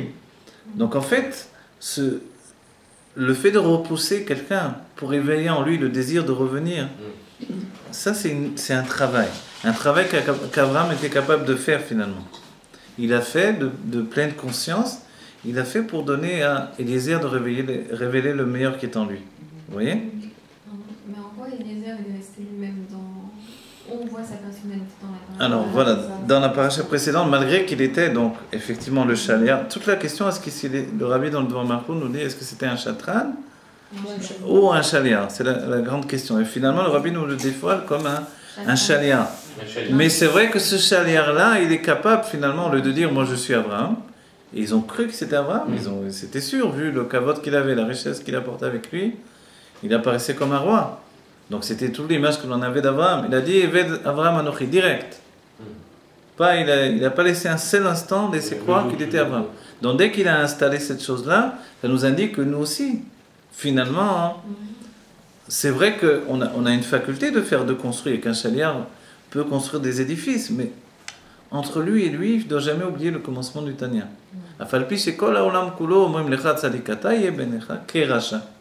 Sois tes yeux comme un rachat. C'est vrai que ce n'est pas véritablement un rachat, mais comme un rachat. C'est-à-dire que, même si je me considère comme un Benoni, je sais que je ne suis pas un tzaddik. Et le tzaddik, il faut, dans la chassidut rabbah, on ne se verse pas on ne se leurre pas, comme on dit. On sait très bien où on en est. Il y a Zera Adam, Zera Behema. Zera Adam, ce sont les âmes de Bria et Tsira Siya, les mondes de la séparation, qui sont appelés les mondes de la mort. Et Zera... Ça, c'est Zera Behema, j'ai bien dit, je me suis trompé peut-être. Zera Behema. Et Zera Adam, c'est le monde de Hatzilut. Et là, Hatzilut, c'est Etzlo Vekarov. C'est proche de Dieu, c'est la noblesse d'un certain point de vue en hébreu. Même si on est le chaliar du maître, oui. On doit, pour ne pas tomber dans les clipotes et dans les dimionotes. Et Chav, voilà, oui. On doit garder en tête qu'on est juste le chaliar du. Voilà, exactement. Le chaliar du Méchaliar. Dès que l'on a un seul instant oublié qu'on est juste le chaliar du Méchaliar, même si on fonctionne comme Eliezer, qui est capable d'être fort, comme 100 personnes à la fois, et de dévoiler toute la force, par exemple, du chassid, qui dévoile toute la force du rabbi et qui fait des choses effectives. Mais entre lui et lui-même, face aux autres, il ne doit pas oublier. Et le piège, c'est toujours le reflet, le hors choser. C'est-à-dire comme l'autre me renvoie toujours l'image que j'ai de moi-même, je peux m'enfermer dans cette image. Et dès que je me suis enfermé dans cette image, je suis coincé dans le monde du dimion. Et de là, forcément, je peux être juste enfermé dans ce que je suis au lieu d'évoluer constamment. Pour évoluer, Dieu va me donner une épreuve à un moment ou un autre de ma vie. Face à cette épreuve, je dois choisir. Est-ce que je vais rester celui qui a été le héros d'Israël qui a sauté dans la mer avant tout le monde? Ou est-ce que je me suis approché? Ou voilà, où est-ce que je vais... C'est vrai, j'ai sauté en vérité, je savais bien que le cercueil flottait, mais je n'ai pas fait de calcul par rapport à ça. Ah, tu savais qu'il flottait, mais tu as sauté avec ça, c'était ton intention. Bon, être capable de laisser dire à tout le monde que je suis un rachat, etc. etc. N'oublions pas toujours David Améler. David Améler a fait tchouva toute sa vie pour une faute qu'il n'avait pas fait. Sa faute était autre que la faute qu'on a pensée. Sa faute a été de ne pas tuer. Le Zohar l'explique clairement. Il aurait dû tuer immédiatement Uri, Oui, parce qu'il avait manqué de respect au roi, il a fait un calcul, David. Il s'est dit, si je le tue immédiatement, ils vont dire, ah, tu l'as tué pour prendre sa femme. Il a dit, non, je vais l'envoyer sur le front. S'il meurt, c'est que Dieu a décidé qu'il meurt. Je le mets dans les premières lignes, je le mets dans les mains de Dieu. Et Dieu va lui dire, ah, voilà, par le biais de Nathan Hanavi. En fait, il comprend bien après coup, quand il dit, Khatati Lachem, j'ai fauté devant Dieu. Ma faute, c'est pas de l'avoir mis dans. Ma faute, c'est pas de l'avoir même. Le roi, il fait ce qu'il veut en réalité. Il peut l'envoyer en première ligne s'il a décidé, peu importe. Sa faute, c'est de ne pas l'avoir tué lui-même de sa propre main. Immédiatement. Il m'a manqué de respect, maintenant on le tue directement. Peu importe qui c'est, quoi c'est, ce que les gens vont penser. En réalité, comme il a fait un calcul, alors c'est ce calcul qui a été finalement la conséquence de son geste. Les gens ont finalement pensé ce qu'il avait peur qu'ils pensent. Donc exactement la même chose. Et voilà pourquoi David... En fait, David donc a fait tchouva sur la faute que les autres pensaient qu'il faisait. Tout le monde pensait qu'il faisait tchouva sur la faute d'avoir tué Uri, mais il n'a pas fait tchouva sur ça. Il a fait tchouva sur le fait qu'il n'a pas tué en réalité. Le contraire de ce que les autres pensaient, vous voyez. Mais en réalité, aux yeux de chacun, tout le monde jusqu'à aujourd'hui, même des rabbinim, vont enseigner de manière grossière que... Pardon ? La Torah nous dit quand même que c'est une erreur de penser qu'il a fauté. Oui, la Torah de Maseret Brachon nous dit Mishomer chez David Chata et no et la Toé. Donc voilà, celui qui pense qu'il a fauté, il se trompe. Donc il n'a pas fauté. Pour quelle raison il fait tchouva dans ce cas-là? Il a fait tchouva parce que tout le monde a pensé qu'il a Parce qu'aux fauté. yeux des autres, il Voilà. était coupable. C'est-à-dire que la tchouva par rapport à Dieu, c'est pas la même tchouva qu'il devait faire par rapport aux autres. Donc il a fait une tchouva, c'est pour ça que le Tanya nous dit, sur le biais de Vechatati Negdi Tamid, et ma faute est devant moi toujours, la Nourazakin souligne, elle n'est pas en moi, elle est devant moi. Je la mets devant mes yeux pour faire tchouva. C'est-à-dire que cette faute, je la mets devant mes yeux, mais le fait que j'ai tué Uri, c'est pas du tout une faute. Tout le monde pense que c'est ma faute, pas du tout, ils ont rien compris. Voilà. Ils ont pensé, j'ai tué son mari pour prendre sa femme, mais c'est pas du tout ça, je voulais pas qu'ils pensent ça. Ma faute à moi, c'est de ne pas l'avoir tué, au contraire. Donc tout était inversé, vous voyez. C'est un Zohar magnifique là-bas. En fin de compte, on voit la discussion même de... Il est extrêmement psychologique ce passage du Zohar. On voit comment David Améler même parle avec Dieu et qu'il rigole avec Dieu en fin de compte. Et c'est très beau en vérité. Est-ce que tous les juifs reçoivent du tzaddik, même les non-religieux ou... Oui, bien sûr, tous les juifs reçoivent du tzaddik, même les non-religieux, simplement on reçoit... Et est-ce que ça les réveille? Ça les réveille à un moment ou à un autre. Vous savez, quand on dit que Abraham et Sarah ont fait des guérim, qu'est-ce que ça veut dire? Ça veut dire quoi faire des guérim? En fait, l'explication, c'est qu'ils se sont unis, Abraham et Sarah. C'est pas juste qu'ils ont été voir des gens, etc. Ils se sont unis, et dans leur union, finalement, chaque union donne une naissance. Cette naissance est une expression. Par leur union, finalement, qui est l'union de Chesed et Gvura, la rigueur, la générosité, tout le sujet de notre paracha, justement, le commencement, c'est que par leur union, ils ont mis en éveil la crainte et l'amour de Dieu qu'il y avait dans des hommes. Vous voyez? Il y avait des hommes qui avaient en eux une âme juive et qu'ils ne savaient pas. Finalement, comment on passe d'un non-juif qui a une âme juive en lui à l'état de guerre? Le guerre, c'est celui qui est en éveil de son judaïsme. C'est pour ça qu'il se sent étranger chez les non-juifs. Comment ça se fait qu'il se sent étranger chez les non-juifs? A priori, il est né là-bas, tout va bien, non? Mais parce que son âme juive ne lui laisse pas de repos. Elle occasionne chez lui que, grâce à Abraham et Sarah, ils ont réussi à éveiller chez lui l'amour et la crainte de Dieu. Tout à coup, ça ne le laisse pas de tranquillité. C'est ça leur union et le fait de faire des guérim, c'est ça ce fait-là. Abraham, il éveille l'amour de Dieu chez quelqu'un qui ne sait pas qu'il est juif. Et quelquefois, c'est des histoires extraordinaires. Et Sarah, elle éveille la crainte de Dieu chez quelqu'un qui ne sait pas qu'il est juif. Et ça, il se demande, mais pourquoi j'aurais à craindre Dieu, puisque, a priori, je ne suis pas juif, etc. Et là, en fait, il comprend que le meilleur moyen de réaliser cet amour et cette crainte de Dieu, c'est d'aller vers le judaïsme. Et Dieu va occasionner que son chemin va le ramener vers lui-même. Là aussi, les sages ont dit, un chien ne peut pas devenir un homme, on ne devient que ce que l'on est. On ne peut pas implanter, on ne peut pas faire une greffe d'une âme juive dans un homme et penser que ça va prendre. Non, ou il a une âme juive ou il n'a pas d'âme juive. S'il a une âme juive, elle va se développer, elle va s'exprimer. Exactement ce que l'on a dit au début du cours. Donc finalement, la qualité de chacun d'entre nous, c'est également dans la Havat Israël, dans l'amour du peuple juif, d'éveiller dans l'autre ses qualités personnelles. Et de ne pas avoir peur de dire, tu sais, tu as des qualités que je n'ai pas moi. Et ces qualités, elles te rendent, toi, un être particulier, merveilleux. De façon unique, tu es quelque chose de merveilleux. Et c'est ça où l'individu, finalement, c'est ce point-là qui fait que l'individu a été choisi par Dieu.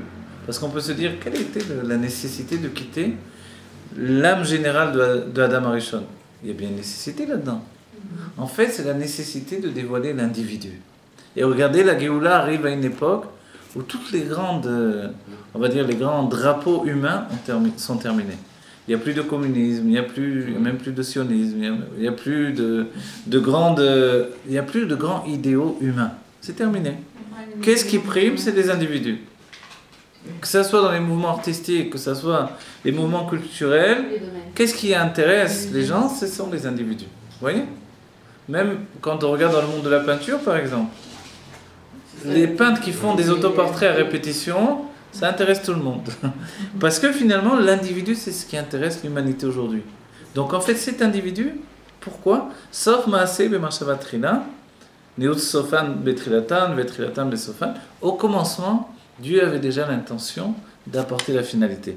C'est l'une des choses que le Nachash fait comprendre à Adam Arishon. Tu es un état général, mais tu n'as pas de personnalité individuelle. Donc, tu es en fait inintéressant pour Dieu. C'est ce que dit le Nachash de plusieurs formulations à Adam Arishon. Si tu n'as pas ta vérité individuelle, c'est quoi ta lutte? C'est quoi ta recherche? C'est quoi ton élévation? Vous voyez? Donc cette lutte, cette recherche individuelle, ce problème, ce mal de vivre que l'on porte en nous, et le fait de savoir dépasser le mal de vivre et trouver notre harmonie entre Chesed et Gvura, entre la tendance de donner et le fait de recevoir. Dès que l'on reçoit, on se met en danger. Mais dès que l'on donne aussi, on se met en danger. On donne, on dit pourquoi le Hod de toutes les sphirotes, c'est la plus dangereuse. La sphira de Hod, il y a Chesed dans les... Riv Avdalet, ouais, Hod. Il y a Chesed, Gvura, Tiferet, Netzah, Hod. Voilà, et après il y a Yesod. On dit que les sphirotes s'arrêtent à Hod. Yesod, c'est le tsinor qui va... Le conduit qui va dévoiler les autres sphirotes. Mais dans les sentiments, ça s'arrête à Hod. L'Ag Baomer, par exemple, c'est le jour le plus difficile du Homer. C'est Hod, c'est Béhod. Et ce moment-là, on dit qu'il est tellement fragile que Rabbi Shimon Bar Yochai va réaliser sa istalkut ce moment-là. Parce qu'autrement, ce jour-là, c'est le jour le plus néfaste du Homer, où des forces, on va dire, très puissantes sont dévoilées à ce moment-là. On est un peu mébloubal, on est tous bousculés pendant cette période, on est sur les nerfs, parce que les forces de l'âme sont bousculées pendant le Homer. Mais Hod, on dit pourquoi? Quel est le problème dans le Hod? C'est que c'est la tmimout, la candeur, l'innocence, qui est à la fois une perfection et qui est à la fois une fragilité extrême. On dit que les forces du mal attaquent le Hod.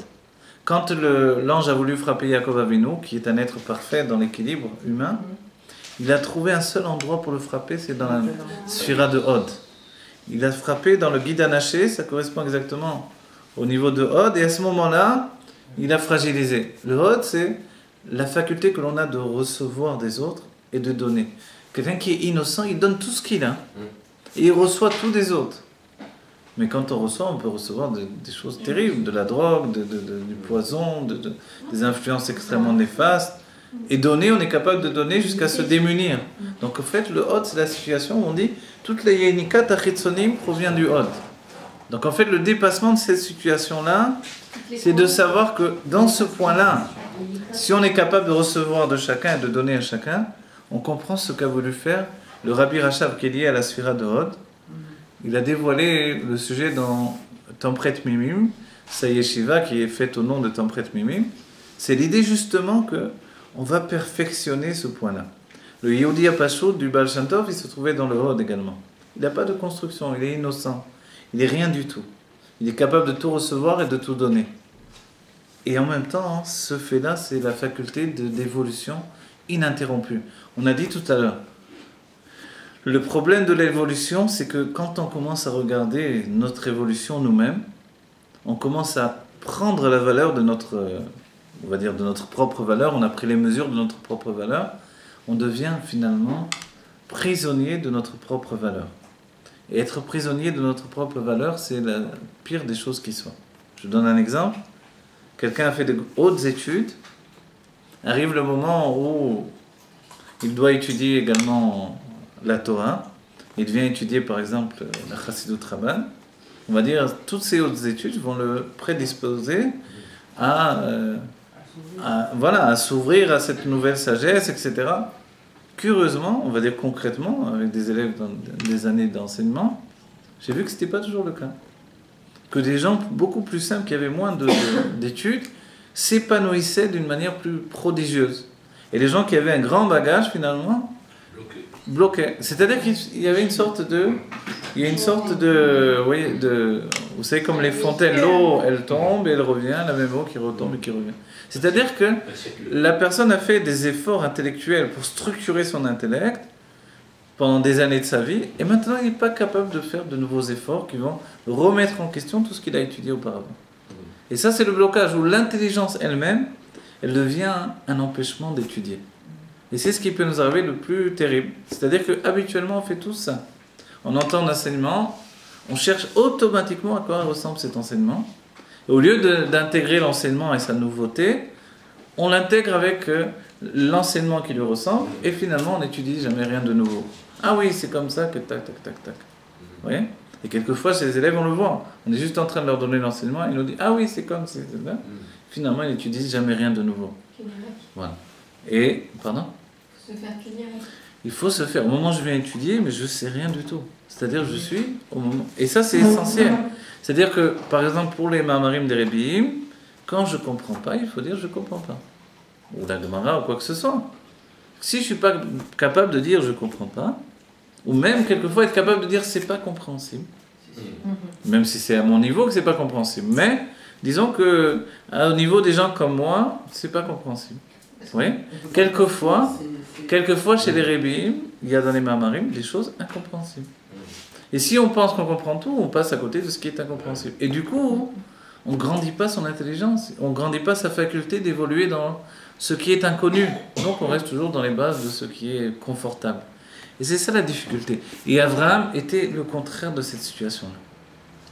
Il était toujours en train d'évoluer, de changer. Et c'est pour ça qu'il est dit Avraham Bayamim. Avraham Bayamim, c'est quoi l'enseignement des sages?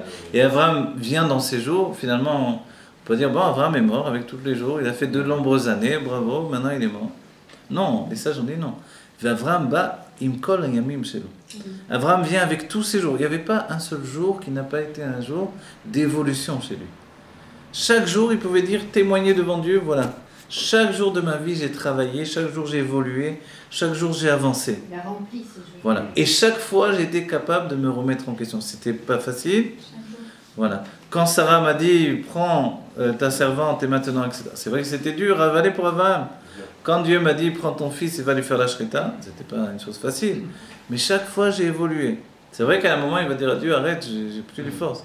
Jusque-là, j'ai plus, maintenant, tu me mets encore une épreuve, je vais pas tenir. D'accord. Mais quand même, toute sa vie, il a donné à Dieu. Après, c'est quand même...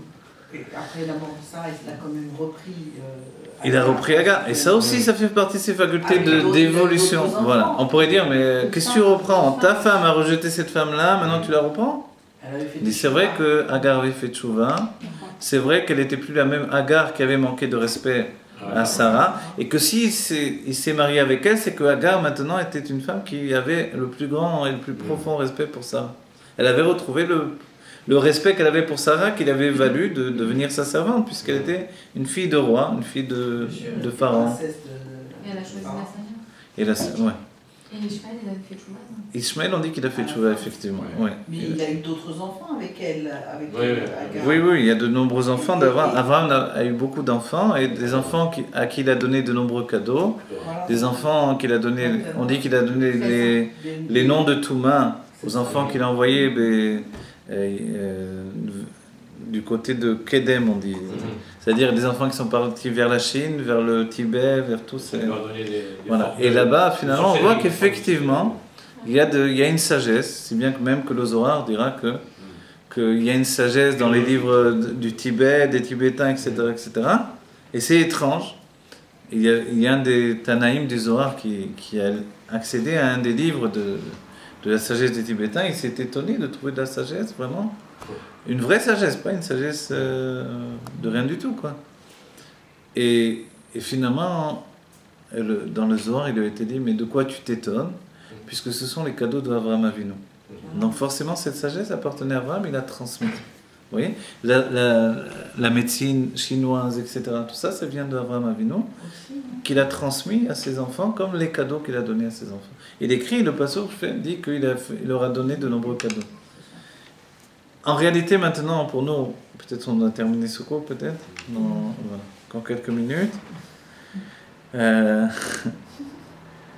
On voit, et c'est vrai que quand Abraham est capable de se remarier à nouveau, on voit qu'il ne s'arrête jamais. Quand il dit qu'il vient devant Dieu avec tous ses jours, c'est qu'il y a en lui une faculté de renouvellement qui est infinie. Et pour nous, c'est une leçon. Est-ce qu'on est capable de se renouveler à l'infini? Est-ce qu'on est capable de se mettre en danger à l'infini? Est-ce qu'on est capable non seulement d'accepter notre bassesse, mais d'aller vers la grandeur qui se trouve en nous? C'est-à-dire les deux doivent être notre travail personnel. Et si on revient au Tanya, le fait de savoir que Dieu nous a ordonné d'être un tzaddik, c'est qu'on doit être un tzaddik. Quel genre de tzaddik?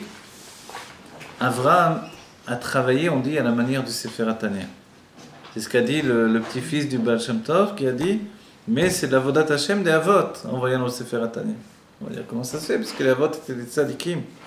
Mais c'était des tzaddikim qui vont travailler dans le derrière du Benoni, c'est-à-dire dans les levushim, les vêtements d'expression. Et les vêtements d'expression, qu'est-ce qu'ils ont de particulier? On peut les changer sans arrêt. Tandis que l'âme, on ne la change pas. L'intellect que l'on possède et les sentiments que l'on possède, on ne peut pas les changer. Mais on peut échanger l'expression. Si je travaille dans la générosité, je peux travailler dans la rigueur, et ainsi de suite. Et quand je transmets à mon enfant, finalement, qu'est-ce que je vais lui transmettre? Ce que je suis ou ce que j'ai travaillé, c'est-à-dire l'effort que j'ai fait. Le choix d'Avraham, qui va être ensuite le choix de Yitzhak lui-même, c'est de donner à son enfant le meilleur de soi-même. Et on verra que Yitzhak va faire le choix, puisque c'est la finalité de cette compréhension. Vede Toldot Yitzhak ben Avraham, comme il est le fils d'Avraham, qui était une nature de chesed, qui lui a transmis en fait la faculté de donner le meilleur de soi-même, c'est-à-dire son travail et non pas sa nature, entre guillemets, naturelle. Yitzhak va transmettre à son fils les deux natures de Avraham et Yitzhak. Il va faire que son fils va devenir finalement le meilleur de lui-même. C'est-à-dire une fusion entre le chesed et la gvura, la générosité et la rigueur, ça va être la mida de Tiferet. Yaakov Avinu va devenir finalement Tiferet. À ce moment-là, il va naître avec une âme équilibrée parfaitement, dans les deux tendances. Et ça, c'est la naissance, ce que va donner Yitzhak à son fils, et qui lui vient finalement de Avraham. C'est parce qu'il est Yitzhak ben Avraham qu'il est capable de faire ça. Et tout l'enseignement pour nous, c'est un enseignement à l'infini. Dans notre paracha, ce que l'on va découvrir, c'est qu'il y a la nature de Esav autant qu'il y a eu la nature de Ishmaël. C'est vrai que ce que l'on découvre et qui nous fait un peu peur dans un certain point de vue, c'est que Avraham a dû se débarrasser, d'un certain point de vue aussi, de son chesed dans Ishmaël. Il avait un surplus de générosité qui ne pouvait pas être géré, qui ne pouvait pas être limité. Il a épanché tout ça dans Ishmaël. Yitzhak, il a un surplus de rigueur, il va épancher tout ça dans Esav. Et à chaque fois, ça va donner naissance à un enfant pur. Du moment qu'ils ont fait ce travail pour nous, on n'a plus besoin de faire ce travail à nouveau. On est capable de donner à nos enfants, à la manière d'Avraham et Yitzhak directement, puisque nous, on ne descend pas ni d'Esav, ni de Ishmaël, mais on descend d'Avraham et Yitzhak. Vous savez, justement, avec Menachem Atlan, ce Shabbat, quand on a étudié, il m'a fait prendre conscience d'une chose très intéressante. Il m'a dit que quand les goïms sont ce qui s'appelle antisémites, en fait c'est totalement faux. Pourquoi? Parce que sémite, ça vient de Shem, et Shem, finalement, c'est... Donc il vient de Noir, mais Esav aussi vient de Shem.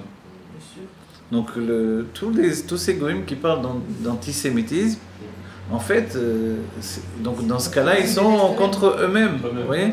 Donc ça n'existe pas d'être antisémite.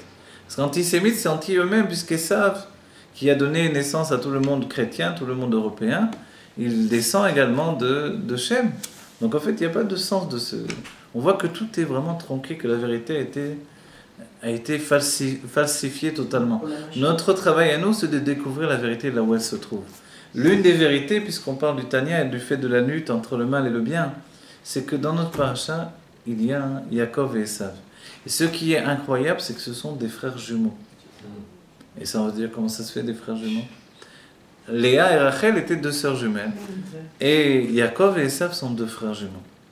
On va dire, mais comment c'est possible? On dit que jusqu'à la bar mitzvah, ils se ressemblaient tellement que vous ne pouvez pas facilement différencier l'un de l'autre. Mais Esav était fait. Le fait d'être fait, c'est aussi le fait d'être fait, ça veut dire qu'il était déjà un homme alors qu'il était un enfant. S'il était un homme alors qu'il était un enfant, c'est-à-dire qu'il y avait déjà en lui quelque chose de passé. C'est-à-dire qu'il vivait la vie avec une lassitude. On peut observer aujourd'hui dans la vie des enfants qui naissent dans le monde une certaine lassitude. Les enfants ont tellement vu, grâce à Internet, grâce à la télévision, le cinéma, ils connaissent déjà toutes choses qui sont lassées du monde. Blasé. Ils sont blasés. Ils attendent le dernier film parce qu'ils vont donner un renouveau de quelque chose de neuf. Mais finalement, à nouveau, il va falloir autre chose et autre chose. Le monde est lassé de lui-même. Parce que le monde ne peut plus supporter l'état de l'exil.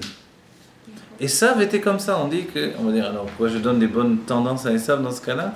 Parce qu'Esav, on dit que sa tête était bonne, mais son corps était mauvais.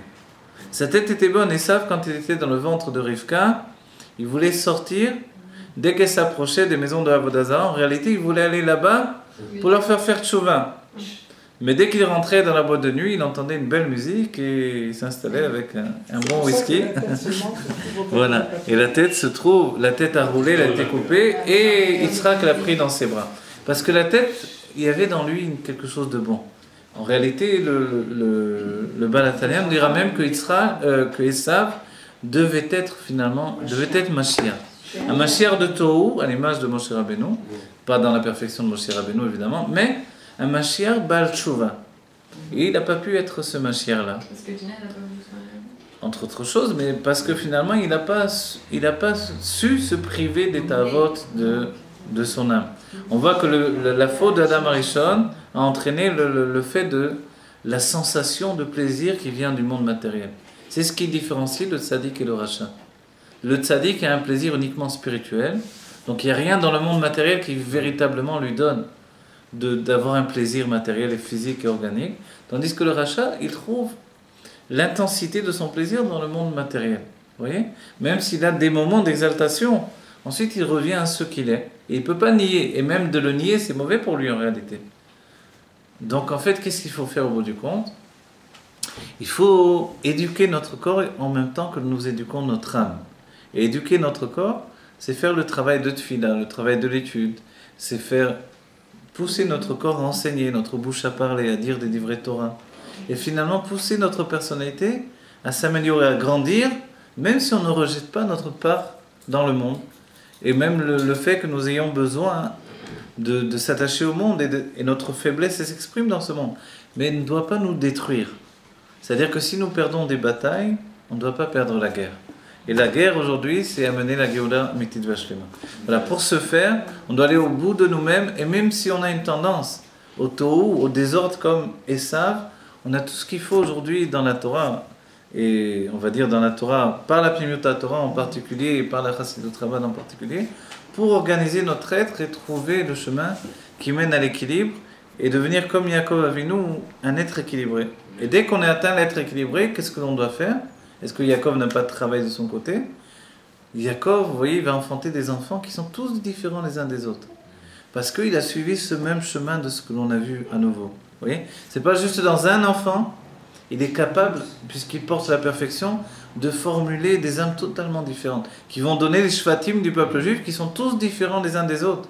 Le peuple juif, c'est pas un peuple d'êtres similaires, c'est pas le peuple du communisme, c'est le peuple de la différence. Aujourd'hui, quand on est en Eretz Israël, il y a des juifs du monde entier, et tout ça, c'est le peuple juif. Voilà, que Dieu fasse que dans la Géoula immédiatement, on voit tous les juifs de tous les temps, toutes les sortes de juifs, toutes les sortes de tzadikim, la mère Kulam tzadikim, tous les juifs sont des tzadikim, et que on est vraiment l'expression de cette beauté de différence qui fait que finalement on est tous attachés à Dieu avec notre faculté personnelle, celle de donner, d'enfanter quelqu'un de différent de nous-mêmes. Vous voyez? Et ça, c'est la qualité la plus merveilleuse que cette paracha nous enseigne. Vite, on est la Géoula,